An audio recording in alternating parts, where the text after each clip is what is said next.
Hello students, welcome to my class. আমরা পরিবেশ ব্যবস্থাপনা পড়ছিলাম।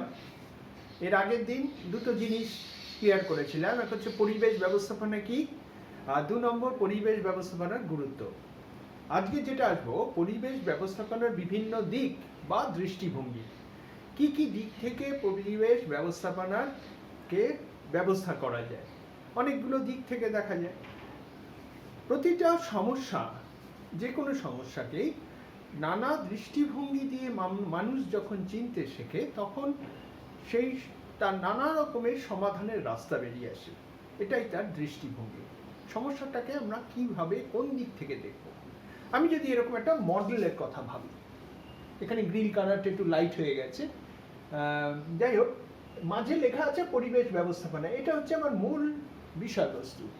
আমাকে পরিবেশের সঙ্গে ব্যবস্থাপনায় যুক্ত হয়ে পরিবেশের ব্যবহার করব, কিন্তু তার ভবিষ্যতের দিকে তাকিয়ে যাতে আরও সুদূর প্রসারী মনোভাব তৈরি করব, যাতে আগামী দিনেও মানুষ একইভাবে অপরিবর্তিতভাবে পরিবেশকে ব্যবহার করতে পারে।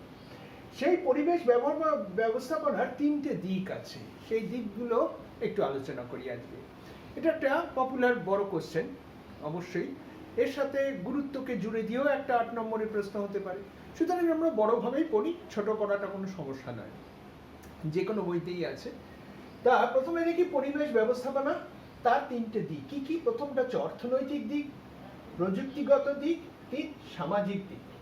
তা আমরা যদি এইভাবে অ্যান্টি ক্লকওয়াইজ আসতে থাকি, প্রথমে অর্থনৈতিক, তারপর সামাজিক, তারপর প্রযুক্তিগত। এই নয় যে 3টে দৃষ্টিভঙ্গি দিয়েই তাকে দেখতে হবে। তুমি যে কোনো একটা দৃষ্টিভঙ্গি দিয়ে দেখতে পারো। ধরো প্রথমে চলে যাই অর্থনৈতিক দিক। পরিবেশ, এক একটা দেশে পরিবেশ এক এক রকম ভাবে পরিবেশকে মানুষ ব্যবহার করছে। পিছিয়ে পড়া দেশ অর্থনৈতিকভাবে, তারা পরিবেশের যে ক্ষতিকারক দিকটা সম্বন্ধে না ভেবে নিজেদের দুর্বল অর্থনীতির জন্য পরিবেশকে সরাসরি ব্যবহার করে ফেলছে। ধরো আমি যেখানে বনাঞ্চল আছে, তার পাশে যে জনবসতি আছে, তারা নিজেদের জ্বালানির খরচ বাঁচানোর জন্য সরাসরি বনাঞ্চলের উদ্ভিচ্ছেদন করছে, মানে গাছ কাটছে, তাকে জ্বালানির কাজে ব্যবহার করছে। তার মূল সমস্যাটা কোথায়? অর্থনৈতিক।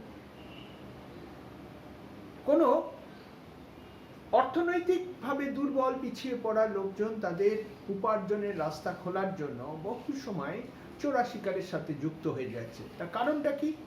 আনএমপ্লয়মেন্ট, এবং তাদের চাকরি বাকরির অভাব, কর্মসংস্থানের অভাব এবং দারিদ্রতা। তা এই সমস্যাগুলো যদি আমি অর্থনৈতিকভাবে সমাধান করতে চাই, বইতে অনেকগুলো পয়েন্ট থাকলেও আমি মূলত 4টে পয়েন্টকে এখানে তুলে ধরেছি, যাদের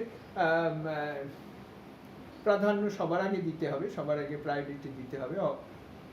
তা প্রথম হচ্ছে দারিদ্র দূরীকরণ ও কর্মসংস্থান বৃদ্ধি। দারিদ্রতা তৃতীয় বিশ্বের একটা অংশ। ম্যাজিক করে কোনো সময় দারিদ্রতাকে সমাজ থেকে দূর করা যাবে না, কিন্তু তার একটা পদ্ধতি চালিয়ে যেতে হবে। নানা রকম পরিকল্পনা করে মানুষের দারিদ্রতা থেকে যদি মুক্তি দেওয়া যায়, তবেই কিন্তু যে পরিবেশ আছে, পরিবেশের যে সম্পদ আছে, তার সঠিক ব্যবহার সম্ভব। সেই সাথে দারিদ্রতার মুক্তি পেতে গেলে কি করতে হবে? আয়ের নতুন উৎস খুঁজে বার করতে হবে, এবং তার জন্য দরকার হচ্ছে কর্মসংস্থান। কর্মসংস্থান কোথা থেকে হবে? আমাদের সমাজে নতুন শিল্প স্থাপন, আয়ের উৎস খুঁজে বের করা, নতুন কর্মসংস্থান, এগুলোর মধ্যেই হচ্ছে কর্মসংস্থানের মূল উদ্দেশ্য।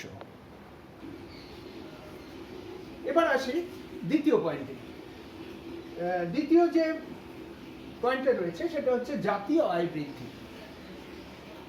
একটা উন্নয়নশীল দেশে পরিবেশ ব্যবস্থাপনার জন্য যে সমস্ত প্রকল্পগুলো গ্রহণ করা হয়, তার জন্য দায়িত্ব হচ্ছে একজন রাষ্ট্রের। সেই রাষ্ট্রের দায়িত্ব মূলত পরিকল্পনাগুলোকে পরিচালনা করা। তাই সেই ধরনের ব্যয়বহুল বড় বড় পরিকল্পনাগুলো যেগুলো আছে, তার জন্য যে অর্থ সংস্থান, সেটা রাষ্ট্রকে করতে হয়। কিন্তু রাষ্ট্রের খাতে যে টাকা আসবে, সেটা তার জাতীয় আয় বৃদ্ধি না হলে সেটা কোনোদিনই সম্ভব না। মনে করলাম যে মাটির নিচের যে কয়লার ব্যবহার কমিয়ে তাপবিদ্যুতের বদলে আমি জলবিদ্যুৎ স্থাপন করব, কিন্তু তার জন্য অর্থের সংস্থান কিন্তু আমাদের কেন্দ্রীয় সরকার বা ভারত সরকারের উপরে এসে বর্তায়, তাই জন্য তার কিন্তু জাতীয় আয় বৃদ্ধি করাটাও দরকার আছে। এটা একটা অর্থনৈতিক দিক। 3 নম্বর আসছে শিল্পের সঠিক প্রসার এবং পরিবেশ বান্ধব শিল্পের প্রাধান্য। শিল্প স্থাপন করতে গেলে যে সমস্যাটা আছে, শিল্প স্থাপন ছাড়া তো অগ্রগতি বা উন্নয়ন সম্ভবই নয়। এবং সামনের দিন আমরা পড়বো যে উন্নয়নের সাথে পরিবেশ ব্যবস্থাপনার যে দ্বন্দ্ব, সেটা নিয়ে সামনের দিনের ক্লাসে থাকবে। সুতরাং আর ভেতরে না ঢুকে বলছি যে শিল্প স্থাপন এমনভাবে এবং এমন শিল্পকে প্রাধান্য দিতে হবে যে অর্থে আমাদের পরিবেশের যে দূষণগুলো আছে সেগুলো কম হয়। তা সেই জন্য অনেক উন্নত কারিগরি এবং প্রযুক্তিগত ব্যয় করার প্রয়োজন হয়ে পড়ে একটা রাষ্ট্রের পক্ষে, বা শিল্প স্থাপনের যে মূলধনের যোগান দেওয়া হয় সেখানে কিন্তু সেই ধরনের শিল্পের প্রতি প্রাধান্য দেওয়া হয় যারা কম দূষণ করবে। 4 নম্বর আসছে ঋণদান। ঋণদানের সাথে কি করে পরিবেশ ব্যবস্থাপনার সম্পর্ক তৈরি করব? এই ঋণদান প্রকল্পগুলো চালু হলে সাধারণ মানুষের হাতে আর্থিক সুবিধা চলে আসবে এবং তারা নিজেরাই এগিয়ে এসে, আমি এটা পেছন থেকে দেখছি, ধরো ঋণদানের জন্য আমি অর্থের সংস্থান করছি বিভিন্ন ব্যাংক বা রাষ্ট্রের মাধ্যমে, যা সেই টাকাটা আসবে কোথা থেকে? অর্থটা আসবে জাতীয় আয় বৃদ্ধি থেকে। তাহলে জাতীয় আয় বৃদ্ধি হলে একটা দেশের হাতে আর্থিক সুবিধা থাকবে, তারা ঋণদান প্রকল্প শুরু করলে সাধারণ মানুষের হাতে অর্থ আসবে, সাধারণ মানুষের অর্থ আসলে তারা কি করবে? পরিবেশ বান্ধব শিল্প স্থাপন বা সেই ধরনের প্রযুক্তির দিকে ঝুঁকবে এবং সেই কারণে পরিবেশের দূষণ কম হবে এবং ফিরে যাই প্রথম অবস্থায়, দারিদ্র দূরীকরণ এবং নতুন কর্মসংস্থানের সৃষ্টি হবে। এই হলো অর্থনৈতিক দিক পরিবেশ ব্যবস্থাপনা। দ্বিতীয় পয়েন্টে আসছি, বলেছি যে আমি অ্যান্টি ক্লকওয়াইজ আসবো, সামাজিক দিক। সমাজের বাইরে গিয়ে কোনোভাবেই পরিবেশের ব্যবস্থাপনা করা যাবে না। সমাজ যদি হয় একক, তাহলে তার বৃহত্তর পরিগণ্ডিটা হচ্ছে আমাদের পরিবেশ। তা আমরা যদি সমাজের মধ্যে থেকে সেই সমস্যাগুলোকে দূর না করতে পারি, তাহলে কিন্তু অর্থনৈতিক স্বাধীনতা থাকলেও আমরা কিন্তু পরিবেশ বান্ধব কিছু তৈরি করতে পারবো না। তাই কি কি সমাজে আমাদের ব্যাপার আছে? প্রথম হচ্ছে জনসংখ্যা বৃদ্ধি। আমাদের মতন দেশগুলো যেগুলো আছে তৃতীয় বিশ্বের, তারা মূল সমস্যায় আক্রান্ত হয়ে যায় অতিরিক্ত জনসংখ্যা বৃদ্ধি এবং বৃদ্ধির হার। সেটা কিন্তু তার জন্য একটা দীর্ঘমেয়াদী পরিকল্পনা দরকার আছে সরকারি স্তরে। জনসংখ্যা কি করে কম করা যায় বা বৃদ্ধির হারকে কি করে কম করা যায়। বৃদ্ধির হার কম হলে তবেই কিন্তু এই জাতীয় আয়ের বৃদ্ধি পাবে, নাইলে কিন্তু প্রকল্পগুলো সঠিকভাবে সাধারণ মানুষের কাছে এসে পৌঁছাবে না, দারিদ্র্য দূরীকরণও হবে না, নতুন কর্মসংস্থান তৈরি হবে না। 2 নম্বর পয়েন্ট হচ্ছে কুসংস্কার মুক্ত সমাজ। কুসংস্কার কি ধরনের? আধুনিক প্রযুক্তি ব্যবহারের ক্ষেত্রে আমাদের সমাজে কিছু কুসংস্কার থেকে যায়। যদি কুসংস্কার নাও বলি, যে সংস্কারগুলো চলে এসছে মনে করা হয় সেটাই একমাত্র রাস্তা, তার বাইরেও নতুন প্রযুক্তি নিয়ে সমাজের বা পরিবেশের সঙ্গে যে কাজগুলো করা যায় সেগুলোই হচ্ছে কুসংস্কার মুক্ত সমাজের দায়িত্ব। তাহলে তার জন্য দরকার কি আছে? শিক্ষার প্রসার। 3 নম্বর পয়েন্ট, শিক্ষার প্রসার। সঠিক শিক্ষার প্রসার ঘটলে তখনই কিন্তু মানুষ এই পরিবেশ ব্যবস্থাপনার বিভিন্ন প্রকল্পগুলো নিয়ে ভাবতে পারবে, নতুন রাস্তা তৈরি করতে পারবে, উদ্ভাবন যে পদ্ধতিগুলো বা নতুন রাস্তা খুঁজে বার করতে পারবে কি করে আরো পরিবেশ ব্যবস্থাপনায় জোর দেওয়া যায়। 4 নম্বরে আসি জনসচেতনতা বৃদ্ধি। তার সবসময় যদি বলি যে এই প্রযুক্তিগত দিকগুলো দেখার দায়িত্ব গবেষকদের, বিজ্ঞানীদের বা সমাজ বিজ্ঞানীদের, তাহলে কিন্তু কোনোদিনই এই ধরনের প্রচেষ্টা বা সমাজ পরিবেশ ব্যবস্থাপনা কখনোই একটা দেশ জুড়ে সম্ভব নয়। তাহলে পরিবেশ ব্যবস্থাপনার এই যে সামাজিক দিকের মধ্যে অন্যতম বিষয়বস্তু হচ্ছে সমাজের প্রতিটি মানুষকে, প্রতিটি স্তরের মানুষকে এর সঙ্গে যুক্ত করা। তার জন্য দরকার হচ্ছে জনসচেতনতা বৃদ্ধি। সেটা প্রদর্শনীমূলক হতে পারে, তার জন্য প্রচার হতে পারে, টিভি, রেডিও, সংবাদ মাধ্যম, নানাভাবে কি করে পরিবেশের যে সমস্যাগুলো আছে, নতুন কি কি পদ্ধতির মাধ্যমে আমরা সেই সমস্যাগুলো দূর করতে পারি, এবং সেই সাথে ভীষণভাবে এসে যায় শিক্ষার প্রসার, কুসংস্কার মুক্ত এবং জনসংখ্যা রোধের বিষয়গুলো। তাহলে সবচেয়ে গুরুত্ব পাচ্ছে কি, সবচেয়ে শেষ পয়েন্ট, জনসচেতনতা বৃদ্ধি। এইবার আসছে 3 নম্বর। বইতে কিন্তু আরো কতগুলো পয়েন্ট আছে, আমি প্রত্যেকটার ক্ষেত্রে গুরুত্বপূর্ণ 4টে পয়েন্টকে বেছে নিয়েছি। তোমরা তার বাইরেও আরো পড়বে, কারণ যখন 8 নম্বরের প্রশ্ন হবে তখন সেগুলোকে তো আনতেই হবে, কিছু করার নেই। হয়তো এর মধ্যে থেকে একটা ভুলে গেলে তখন ওখান থেকে তো এক পয়েন্টকে আসতেই হবে। তা আমি মূল বিষয়গুলো 4টে জিনিসকে বেছে নিয়েছি। প্রথমেই বলেছি প্রত্যেকটা ডিভিশন থেকে 4টে পয়েন্ট বলবো। মেন হচ্ছে প্রযুক্তিগত দিক। তা আমরা সবসময় এগিয়ে যাওয়ার পথে, এবং এগিয়ে যাওয়ার মূল বাহন হচ্ছে মানুষের প্রযুক্তি। প্রযুক্তির দিকে তাকিয়ে কিন্তু এই সামাজিক পরিবেশ ব্যবস্থাপনার একটা মূল ভিত্তি হচ্ছে প্রযুক্তিগত দিক। তিনজনেই সমান গুরুত্বপূর্ণ, কোনোটাকে সরিয়ে দিলে কোনোটা কাজ হবে না। তো প্রযুক্তি আসতে গেলে আমাদের দেশের অর্থনৈতিক ভিত মজবুত হতে হবে, সমাজকে আরো শিক্ষিত হয়ে আরো এগিয়ে আসতে হবে সবাইকে, তবেই গিয়ে কিন্তু একটা প্রযুক্তি একটা পরিবেশ ব্যবস্থাপনায় কাজ করতে পারে। তো প্রথম পয়েন্ট রেখেছি কম দূষণ উৎপাদনকারী যন্ত্রপাতির উদ্ভাবন। হ্যাঁ, নতুন ধরনের প্রযুক্তি, নতুন ধরনের উদ্ভাবন যেমন তৈরি হবে সেটা বিজ্ঞানীদের কাজ হলেও সেটার প্রসার ঘটানোর কাজ কিন্তু রাষ্ট্রের এবং সমস্ত মানুষের মাধ্যমে। এখনো যদি মানুষ মাটি চাষের জন্য সেই লাঙলের পদ্ধতির সাথে যুক্ত হয়ে থাকে, তাহলে কিন্তু পরিবেশ ব্যবস্থাপনা এক জায়গায় আটকে থাকবে। অনেক কম সময়ে ট্রাক্টর বা অন্যান্য যন্ত্রপাতি ব্যবহার করে অনেক বেশি পরিমাণে জমি অনেক বিজ্ঞানসম্মতভাবে কিন্তু লাঙল করা সম্ভব।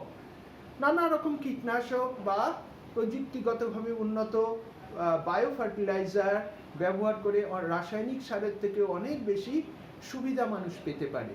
তাহলে সে পুরনো ধ্যান ধারণাগুলোকেও ভাঙার জন্য প্রযুক্তিগত দিকগুলোর ভীষণ প্রয়োজন। 2 নম্বর হচ্ছে সম্পদের সঞ্চয়। এটা কিন্তু প্রযুক্তির মূল হাত দেয়। যে একই কয়লা পুড়িয়ে আমি যে পরিমাণ বিদ্যুৎ শক্তি উৎপাদন করছি, নতুন মাল্টিপল ইউজ অফ টারবাইন যদি ইউজ করি কোনো তাপ বিদ্যুৎ কেন্দ্রে, তার 3 গুণ বেশি বিদ্যুৎ শক্তি পাবো একই পরিমাণ কয়লা থেকে। তাহলে এটা কি হবে, সেই বিদ্যুৎ শক্তি উৎপাদন করতে গিয়ে আমার 3 ভাগের 2 ভাগ পরিমাণ কয়লা সাশ্রয় ঘটবে। তাহলে সেই প্রযুক্তিকে আমি কেন আনবো না পরিবেশ ব্যবস্থাপনায়? তার জন্য সম্পদের সঞ্চয় দৃষ্টিভঙ্গিটা প্রযুক্তির সাথে, নতুন প্রযুক্তির সাথে সম্পর্কযুক্ত। 3 নম্বর জ্বালানির সঠিক ব্যবহার। কোন ধরনের জ্বালানি আমাদের আগামী দিনে আমাদের উন্নয়নের সাথে সাথে এগিয়ে যেতে সাহায্য করবে। যে সঞ্চয়জাত জ্বালানি যাকে একবার নষ্ট করে ফেললে আমরা আর ফিরে পাবো না, সেই জ্বালানির ব্যবহার আমরা আর করবো না। তাহলে পুনরুৎপাদন সম্ভব এমন জ্বালানির প্রতি আমাদের ঝুঁকতে হবে। ধরো সূর্যালোক, তারপর ধরো জলবিদ্যুৎ প্রকল্প, পারমাণবিক শক্তি, জোয়ার ভাটার শক্তি। তোমরা ক্লাস 11এই পড়েছো যে শক্তি চ্যাপ্টারে যে কি করে নানান রকমের যে শক্তিগুলো নিয়ে মানুষ এখন বিজ্ঞানসম্মতভাবে কাজ হচ্ছে এবং উৎপাদনও হচ্ছে। ভারতবর্ষে এখন বায়ুচালিত শক্তির উৎপাদন ক্ষমতা অনেক বেড়ে গেছে আগের থেকে। সুতরাং সেই ধরনের সঠিক জ্বালানির যদি ব্যবহার আমরা প্রযুক্তিগতভাবে করতে পারি, সেটা কিন্তু পরোক্ষভাবে আমাকে বেশ কিছু জ্বালানির সঞ্চয় করতে সাহায্য করবে। 4 নম্বর সবচেয়ে গুরুত্বপূর্ণ বিষয়, সেটা হচ্ছে বর্জ্যের উপযুক্ত ব্যবহার ও নতুন সম্পদ সৃষ্টি। আগের দিনে বলেছি 3টি আর আছে, রিইউজ, রিসাইকেল অ্যান্ড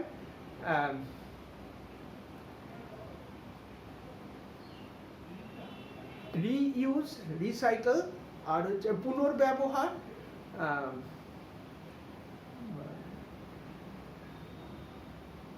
যাই হোক, আগের লেকচারটার মধ্যে বলা আছে, আমি এই মুহূর্তে দুটো টার্ম ভুলে গেলাম।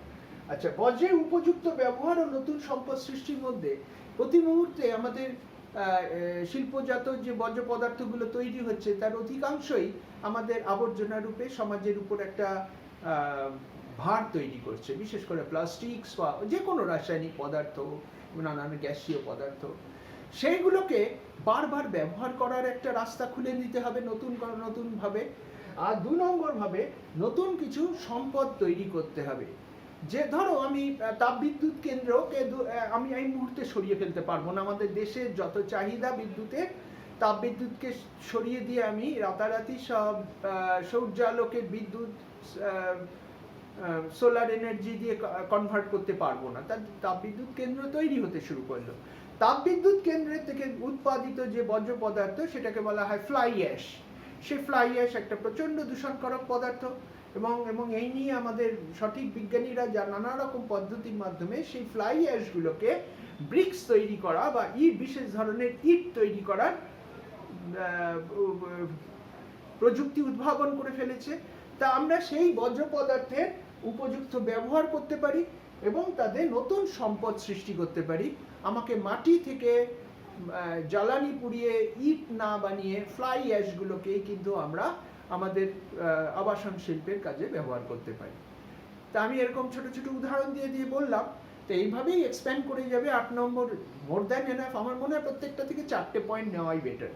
তাই এটা একটা গোটা কোশ্চেন হিসাবে তুমি রেডি রাখো। আর যদি কখনো মনে হয় এর সাথে জুড়ে দিল যে পরিবেশ ব্যবস্থাপনা কি, বড় যে 2 নম্বর দিয়ে জুড়ে দেবে। আবার যদি মনে করে 4 নম্বরের মতন জুড়বে পরিবেশ ব্যবস্থাপনার উদ্দেশ্যগুলো কি কি, আগের দিনের লেকচারে আছে উদ্দেশ্য, তার সাথে সেরকম ভাবে ছোট করে নিতে হবে এটাকে। তা বইয়ের এই চ্যাপ্টারের সবচেয়ে গুরুত্বপূর্ণ একটা প্রশ্ন হচ্ছে এই 3টে দিক নিয়ে আলোচনা। এই মডেলটা এখানে গুরুত্বপূর্ণ, যে অর্থনৈতিক দিক, প্রযুক্তিগত দিক এবং সামাজিক দিকে বিভিন্ন যে দৃষ্টিভঙ্গিগুলো আছে সেই নিয়ে পড়া। ওকে, টাটা।